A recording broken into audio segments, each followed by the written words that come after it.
السلام علیکم دوستو، بہت ہی افسوسناک خبر ہے۔ عمان میں آج 3 ڈیتھ ہو چکی ہیں کرونا کی وجہ سے۔ صبح ایک عمانی شخص کی ڈیتھ ہوئی تھی جس کی ایج تھی 46 ایئر، اور ابھی جو ہے 2 خارجی لوگوں کی وفات کی رپورٹ ہوئی ہے۔ 2 خارجی لوگ جو ہیں ایکسپائرڈ جو ہیں ان کی ڈیتھ ہوئی ہے کرونا کی وجہ سے عمان میں۔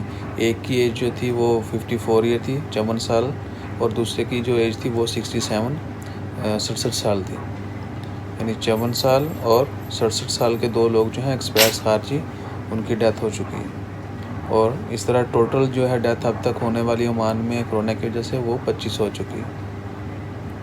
آج 18 مئی سوموار کے دن عمان میں 3 ڈیتھ ہوئی ہیں۔ ایک عمانی شخص کی ڈیتھ ہوئی تھی جس کی ایج تھی 46 ایئر، 2 مواد جو ہیں وہ خارجی لوگوں کی ہوئی ہیں، جن میں سے ایک کی ایج جو تھی وہ 53 ایئر، دوسرے کی ایج جو تھی وہ 67 ایئر۔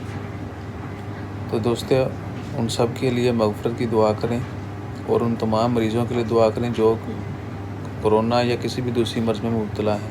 اللہ تعالیٰ ان کو جلد سے جلد صحت عطا کریں، اور باقی جتنے بھی لوگ اس مرض میں مبتلا ہیں ان کو شفا یاب کریں اور اس وبا کو جلدی سے جلدی ختم کریں، اور دعا کرتے رہیں کہ جتنے بھی مشکلات ہیں کرونا کی وجہ سے لوگوں کی وہ ختم ہوں، اور اللہ تعالیٰ ہمیں جلد سے جلد جو ہے اس وبا سے باہر نکالیں۔ بس یہی دعا کرتے رہیں اللہ تعالیٰ اس وبا کو جلد سے جلد ختم کرے تاکہ ہماری مشکلات جو ہیں وہ ختم ہو جائیں۔ انشاءاللہ ان کے بعد آسانی ہوگی، مشکل وقت کے بعد جو ہے آسانی ہوتی ہے، تو صبر کریں اور دعا کرتے رہیں، اپنا خیال رکھیں۔ اللہ حافظ۔